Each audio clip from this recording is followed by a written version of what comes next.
হ্যাঁ গাইস, চলে এসেছি আর খেলার খবর চ্যানেলে বিগ আপডেট নিয়ে। তো চলো বন্ধুরা, খুব গুরুত্বপূর্ণ আপডেট নিয়ে চলে এসেছি। ফুল ভিডিওটা দেখতে থাকো, স্কিপ করবে না। স্কিপ করলে কিন্তু ভিডিওর মধ্যে অনেক কিছু মিস করবে। এবং এই খেলার খবর চ্যানেলে যারা নতুন আছে অবশ্যই খেলার খবর চ্যানেলটা সাবস্ক্রাইব করে পাশে থাকা বেল আইকন ঘন্টাটাকে ঢং করে বাজিয়ে দাও। বেশি বেশি লাইক এবং কমেন্ট করে দাও, যাতে মোটিভেট হয়ে তোমাদের এই খেলার খবর চ্যানেলে আমি ফার্স্ট আপডেট দিতে পারি। তো চলো বন্ধুরা, ফার্স্ট যে আপডেটটা নিয়ে কথা বলবো, খুব গুরুত্বপূর্ণ আপডেট তোমাদের শেয়ার করতে চলেছি এই ভিডিওর মধ্যে। তো ফার্স্ট আপডেটটাই হচ্ছে এমবিএসজি শিবিরের প্লেয়ার, এমবিএসজি শিবিরের নয়নের মণি দিমিত্রি পেত্রাতসকে নিয়ে। তো দিমিত্রিকে নিয়ে যে আপডেটটা দেবো, দিমিত্রি কিন্তু আমি লিখেছি সে কিন্তু গোলে ফিরলো। দিমিত্রি সেই পুরনো দিমিত্রিতে ফিরলো এবং কালকে একটা অসাধারণ গোল করলো। তার আগে বলে দিই, মোহনবাগানের সঙ্গে কালকে খেলা ছিল চেন্নাইন এফসি, 2-0 গোলে সেই খেলাটা মোহনবাগান জয়লাভ করে। তার মধ্যে একটি গোল করে দিমিত্রি পেত্রাতস এবং একটি গোল করে জেমি ম্যাকলারেন। তো দিমিত্রির সেকেন্ড গোলে, 2 নম্বর গোলে কিন্তু মোহনবাগান জয়লাভ করে। এবং দিমি তার সেই স্টেন গান সেলিব্রেশন কিন্তু কালকে তিনি আবারও দেখিয়েছেন। তিনি আবার সেই পুরনো ছন্দে ফিরে গেছেন, পুরনো উন্মাদনায় ফিরে গেছেন। সে কিন্তু মন্তব্যও করে দিয়েছেন, আস্তে আস্তে সে কিন্তু রিকভার করছে। সে তাকে সবথেকে বড় ব্যাপার, তার সার্জিও লোবেরার কোচিংয়ে তার কিন্তু শেখ প্রচুর পরিমাণে খুশি, কারণ তাকে অনেকক্ষণ গেম টাইম দিচ্ছে, যেটা জোসে মলিনা দিমিত্রিকে পুরোপুরি বসিয়ে রাখতো বেঞ্চে, গেম টাইম দিত না। গেম টাইম না দেওয়ার কারণে কিন্তু দিমিত্রি প্রচুর পরিমাণে রেগে যেত। সেই গেম টাইমটা তিনি পাচ্ছেন এবং গোলও করছেন। আশা করছি এই মরশুমে দিমি প্রচুর পরিমাণে গোল করবে। তো দিমি কিন্তু সেই পুরনো দিমিতে ফিরে গেছে, তার পুরনো সেলিব্রেশনে ফিরে গেছে, গোলে ফিরেছে দিমিত্রি পেত্রাতস। তো এবার নেক্সট যে আপডেটটা নিয়ে কথা বলবো সেটা হচ্ছে খুব গুরুত্বপূর্ণ আপডেট, সেটা হচ্ছে এমবিএসটি শিবিরের কোচ সার্জিও লোবেরাকে নিয়ে। সার্জিও লোবেরা স্যার কিন্তু কিছুটা হলেও এখনও পর্যন্ত চিন্তায় এবং ম্যাচের রেজাল্ট নিয়ে অখুশি।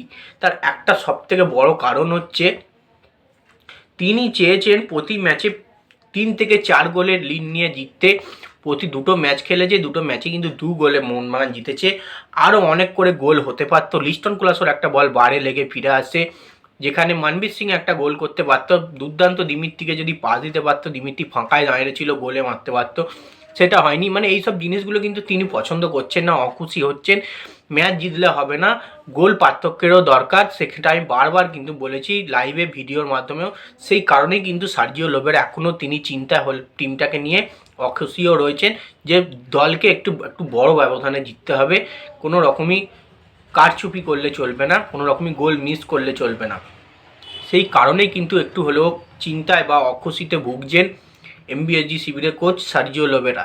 তিনি পয়েন্টের ওপরেও নজর দিচ্ছেন, সবথেকে বেশি নজর দিচ্ছেন গোলের ওপরে, কারণ গোলটাই এখন দরকার, ম্যাটার করছে, যেহেতু ইস্টবেঙ্গল এখনও পর্যন্ত 1 নম্বরে রয়েছে টেবিলে।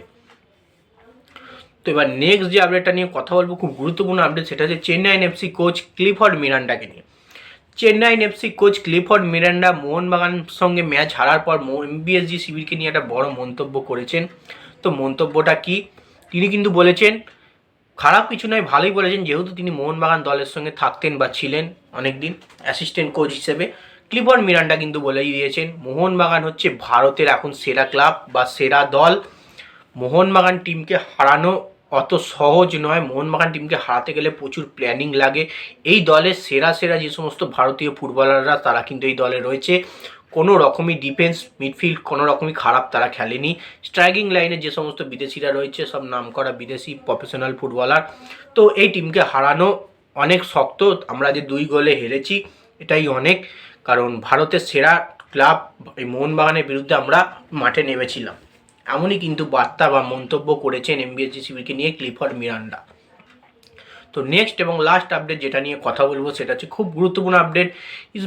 ইস্টবেঙ্গল এফসি শিবিরের কর্মকর্তা দেবব্রত সরকার কিন্তু বলেই দিয়েছেন, আমরাই কিন্তু শেষ পর্যন্ত রইলুম টেবিলের 1 নম্বরে, আমরাই কিন্তু টেবিল টপ হব। এমনটাই কিন্তু তিনি বলেছেন। যেহেতু কালকে মোহনবাগান 4 গোলে জিততে পারেননি, 3 গোলেও জিততে পারেননি, 2 গোলে জিতেছে, সেক্ষেত্রে মোহনবাগান ইস্টবেঙ্গলের থেকে 1 পয়েন্ট নিচে রয়েছে 2 নম্বরে। তারপরে তিনি বার্তাটা দিয়েছেন যে আমরাই কিন্তু রইলুম টেবিল টপ, আমরাই কিন্তু টেবিল টপে 1 নম্বরে, আমরাই কিন্তু টপ থাকবো এবং চ্যাম্পিয়ন হব। মানে এমবিএসজিকে কিন্তু কটাক্ষ করেই এই বার্তা দেবব্রত সরকারের। তো যাই হোক, দেখা যাক, খেলা তো সবে শুরু হয়েছে, 2টো করে ম্যাচ হয়েছে।